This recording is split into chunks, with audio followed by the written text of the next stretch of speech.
I am now. You picked me to be your servant, to enable changes to benefit all. I fully understand the gravity of the responsibility that you put on my shoulders. I do not take it lightly, but I am ready for the task. I will need your help. I once knew a man who saw what little had been achieved since independence in a land of people with the greatest potential for achievement. And yet, they were poor. But he got it done. Sometimes with the needed support, sometimes without. So will it be with his son. You will get no excuses from me.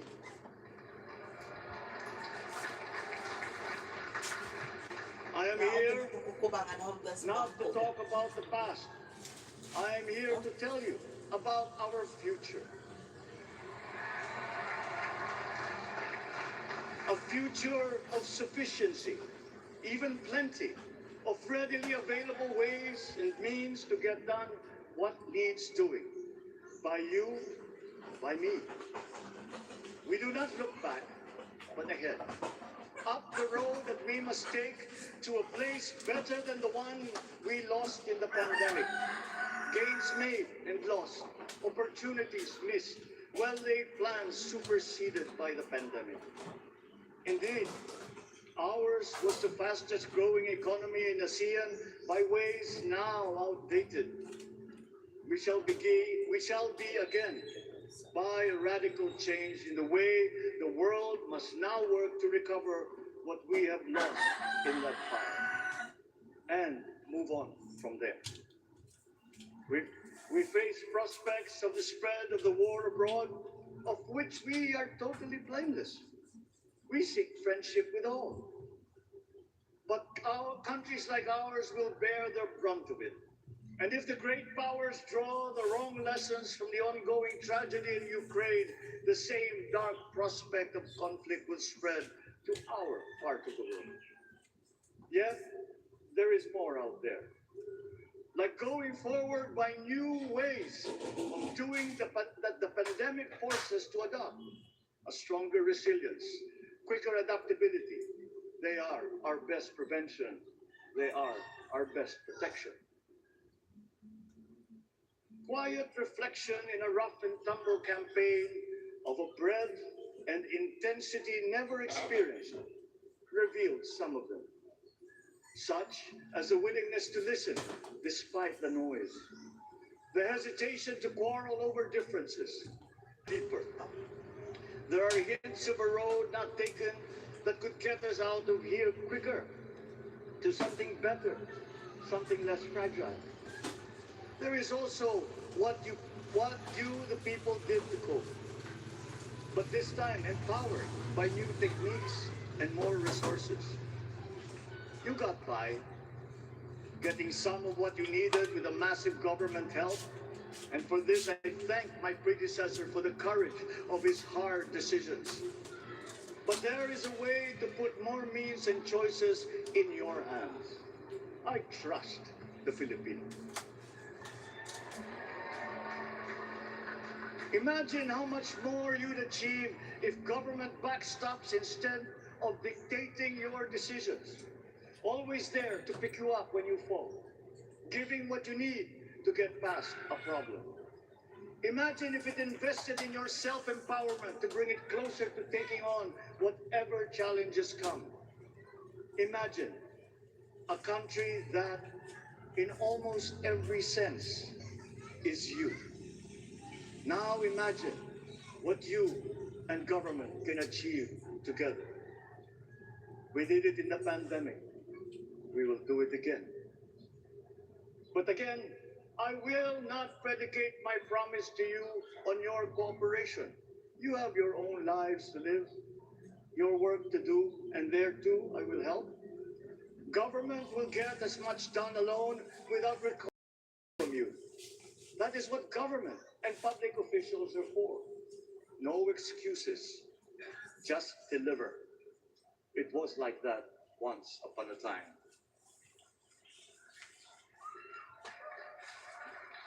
I did not talk much in this campaign. I did not bother to think of rebutting my rivals.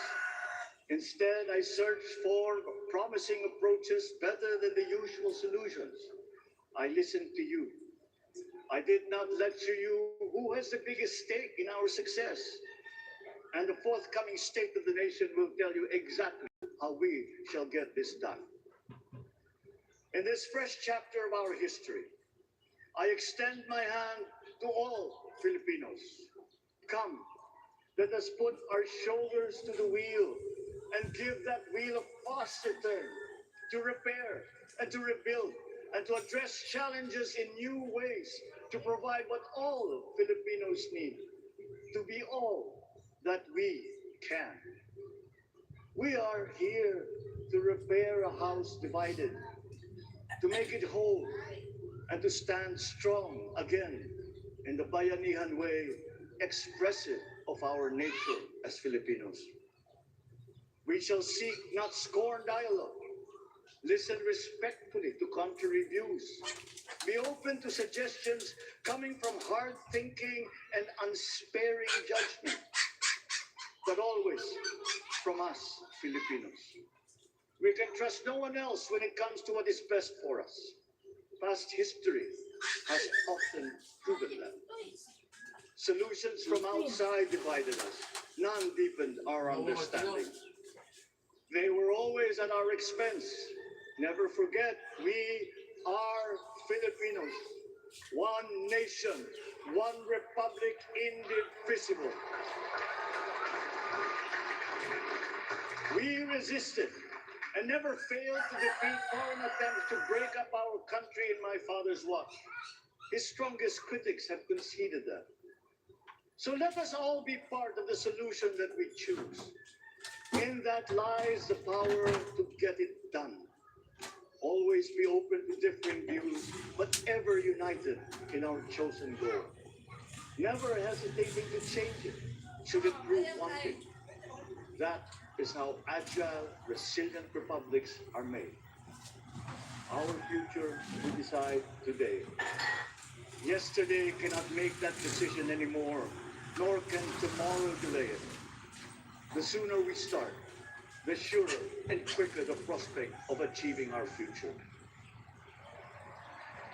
These are troubling times. What's happening to others can happen to us, but it will not. We see what's happening. We are witness to how it is being stopped, and we have seen the glory that crowns struggle against all odds. Giving up is not an option. We've been through times of bitter division, but united, we came through to this when it shall begin again, but better. The campaigns I've run have taken me here where I stand today. I listened to you, and this is what I have heard. We all want peace in our land. You and your children have a good chance to live your life in a safer, more prosperous country. All that is within reach of a hard-working, warm, and giving race. Your dreams are mine. Pangarap nyo ay pangarap ko. How can we make them come true? How can we do it together? But I will take it as far as anyone with the same faith and commitment can, as if it depended entirely on himself. Sa pangarap na maging mapayapa ang ating bansa, ang pangarap nyo ay pangarap ko. Sa pangarap na maging maunlad ang ating bansa, ang pangarap nyo ay pangarap ko. At sa pangarap na maging mas masinang ang kinabukasan natin at ng ating mga anak, ang pangarap nyo ay pangarap ko.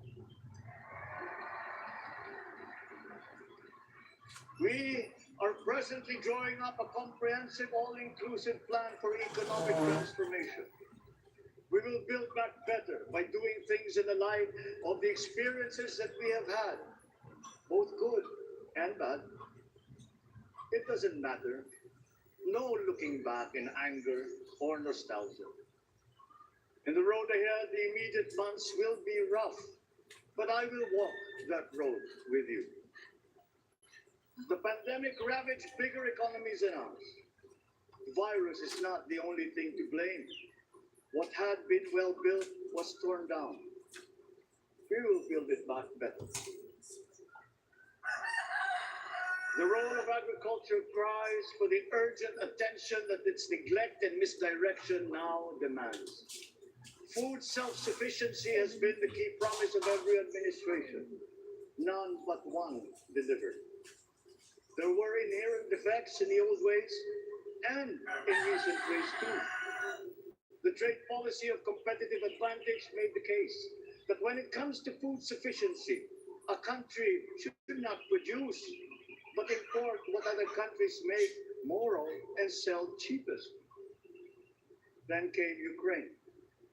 The most vulnerable when it comes to food are the countries furthest away from the conflict, those bearing no blame for provoking it. Yet they face the biggest risk of starvation. If financial aid is poured into them, though it never is, there is nothing to buy. Food is not just a trade commodity. Without it, people weaken and die. Societies come apart. It is more than a livelihood. It is an existential imperative and a moral one. An agriculture damaged and diminished by unfair competition will have a harder time, or will have no prospects at all of recovery. Food sufficiency must get the preferential treatment the richest free trade countries always gave their agricultural sectors. Their policy boils down to don't do as we do. Do what we tell you to. I'm giving that policy the most serious thought if it doesn't change or make more allowances for emergencies with long-term effects. There is a parallel problem in our energy supply. Sufficient fossil fuel-free technology for whole economies has yet to be invented. And it is not seriously tried by rich countries. Again, consider the response of the richest countries to the war in Ukraine. But surely, a free world awash with oil can assure supplies. Or we will find a way. We are not far from oil and gas reserves that have already been developed.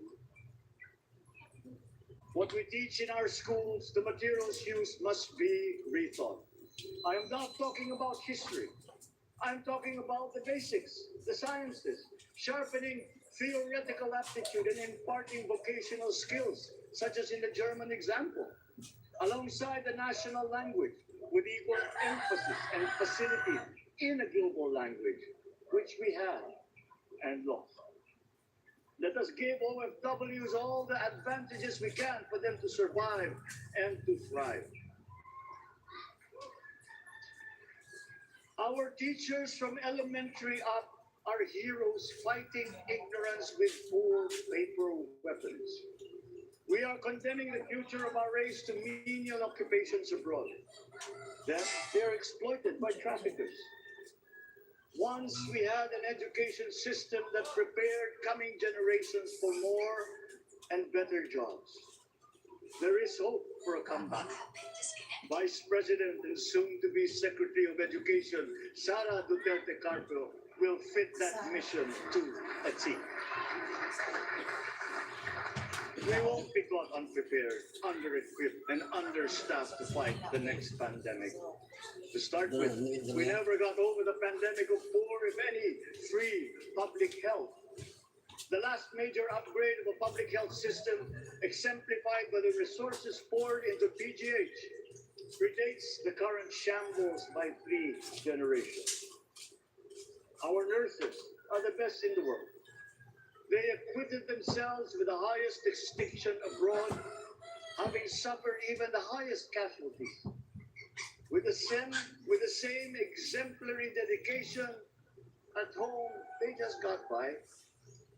They are out there because we cannot pay them for the same risk and workload that we have back here. there will be changes starting tomorrow. I am confident only in my cabinet. There were shortcomings in the COVID response. We will fix them out in the open. No more secrets in public.